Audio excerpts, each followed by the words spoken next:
سورہ الانعام رکوع نمبر 3 تلاوت.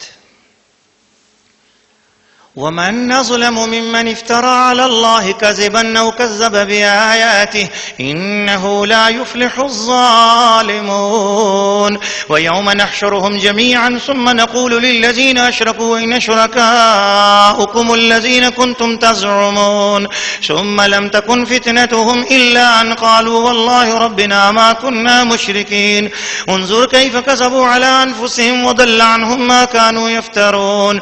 ومنهم من يستمع إليك وجعلنا على قلوبهم أكنة أن يفقهوا وفي آذانهم وقرا وإن يروا كل آية لا يؤمنوا بها حتى إذا جاءوك يجادلونك يقول الذين كفروا إن هذا إلا أساطير الأولين وهم ينهون عنه وينأون عنه وإن يهلكون إلا أنفسهم وما يشعرون. ولو ترى إذ وقفوا على النار فقالوا يا ليتنا نرد ولا نكذب بآيات ربنا ونكون من المؤمنين بل بدا لهم ما كانوا يخفون من قبل ولو ردوا لعادوا لما نهوا عنه وإنهم لكاذبون. وقالوا إن هي إلا حياتنا الدنيا وما نحن بمبعوثين. ولو ترى إذ وقفوا على ربهم قال أليس هذا بالحق قالوا بلى وربنا قال فذوقوا العذاب بما كنتم تکفرون. سورہ الانعام رکوع نمبر 3 ترجمہ کنز الایمان. اور اس سے بڑھ کر ظالم کون جو اللہ پر جھوٹ باندھے یا اس کی آیتیں جھٹلائے. بے شک ظالم فلاح نہ پائیں گے.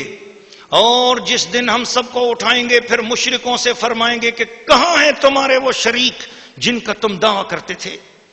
پھر ان کی کچھ بناوٹ نہ رہی مگر یہ کہ بولے ہمیں اپنے رب اللہ کی قسم ہم مشرک نہ تھے. اور ان میں سے کوئی وہ ہے جو تمہاری طرف کان لگاتا ہے اور ہم نے ان کے دلوں پر غلاف کر دیے ہیں کہ اسے نہ سمجھیں اور ان کے کان میں ٹینٹ یعنی روئی ہے اور اگر ساری نشانیاں دیکھیں تو ان پر ایمان نہ لائیں گے. یہاں تک کہ جب تمہارے حضور تم سے جھگڑتے ہوئے حاضر ہوں تو کافر کہیں یہ تو نہیں مگر اگلوں کی سی داستانیں. اور وہ اس سے روکتے اور اس سے دور بھاگتے اور ہلاک نہیں کرتے مگر اپنی جانیں اور انہیں شعور نہیں. اور کبھی تم دیکھو جب وہ آگ پر کھڑے کیے جائیں گے تو کہیں گے کاش کسی طرح ہم واپس بھیجے جائیں اور اپنے رب کی آیتیں نہ جھٹلائیں اور اپنے رب کی آیتیں نہ جھٹلائیں اور مسلمان ہو جائیں.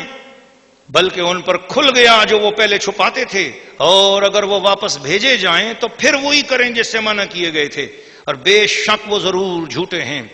اور بولے وہ تو یہی ہماری دنیا کی زندگی ہے اور ہمیں اٹھنا نہیں. اور کبھی تم دیکھو جب اپنے رب کے حضور کھڑے کیے جائیں گے فرمائے گا کہ کیا یہ حق نہیں. کہیں گے کیوں نہیں ہمیں اپنے رب کی قسم. فرمائے گا تو اب عذاب چکھو بدلہ اپنے کفر کا. سورہ الانعام رکوع نمبر 3 تفسیر. کچھ باتیں تو ہم ناظرین و ناظرات اور سامعین و سامعات پچھلے رکوع میں آپ کو بتا چکے ہیں. اسی کا تسلسل یہاں پر ہو رہا ہے کہ وہ لوگ رسول پاک صلی اللہ تعالی علیہ وسلم کی تلاوت سنتے حضور کا قرآن سنتے حضور کی تبلیغ سنتے تو مذاق اڑاتے تھے نماز کا مذاق اڑاتے تھے. تو اس پر اللہ کریم نے فرمایا کہ تمہیں قیامت کے دن اٹھنا ہوگا اور تمہیں حساب دینا ہوگا کہ تم نے میرے محبوب کی کیوں گستاخیاں کی میرے محبوب کی بے ادبی کیوں کی. اس پر ایک خاص بات میں ناظرین آپ کے سامنے رکھنا چاہتا ہوں ناظرین و ناظرات کہ یہ فرمایا کہ وَمِنْهُمْ مَن يَسْتَمِعُ إِلَيْكَ ان میں کوئی وہ ہے جو تمہاری طرف کان لگاتا ہے. وَجَعَلْنَا عَلَىٰ قُلُوبِهِمْ أَكِنَّةً أَن يَفْقَهُوهُ ہم نے خود ان کے دلوں پر ایک ڈھکن لگا دیا ہے کہ تیرا قرآن وہ نہ سمجھ سکیں. اس لیے کہ قرآن اس کافر کو سمجھ میں آئے گا. اس سے پتہ چلا کہ جو کافر اپنے دل میں حضور کا ادب رکھے گا حضور کا ادب رکھ کر اللہ کے نبی کا ادب رکھ کر کافر بھی قرآن کو سنے گا تو قرآن اسے اپنا نور عطا کر دے گا. گویا حضور کا ادب کرنا کافروں کے لیے بھی ضروری ہے کہ کافروں تم مکلف تو نہیں ہو لیکن سن لو اگر تم قرآن کا نور سمجھنا چاہتے ہو تو یہ یاد رکھنا، اپنی لائبریریوں میں بیٹھ کر، اپنے انٹرنیٹ پر بیٹھ کر، اپنی تم آبزرویٹریز میں بیٹھ کر تم اگر قرآن کو پڑھنا چاہو اور سمجھنا چاہو اور یہ سوچو کہ شاید اس قرآن سے ہمیں نور ملے گا، تو یاد رکھ لو تم اپنی جتنی جگہ پر بھی بیٹھ کر، جہاں سے بھی تم قرآن مجید کو سننا چاہو اور پڑھنا چاہو، اس سے فیض تمہیں تب ملے گا جب تمہارے دل میں نبی آخر الزمان، جان قرآن، روح قرآن، جان ایمان محمد الرسول اللہ صلی اللہ علیہ وسلم کا ادب ہوگا تو قرآن تمہیں فیض دے گا۔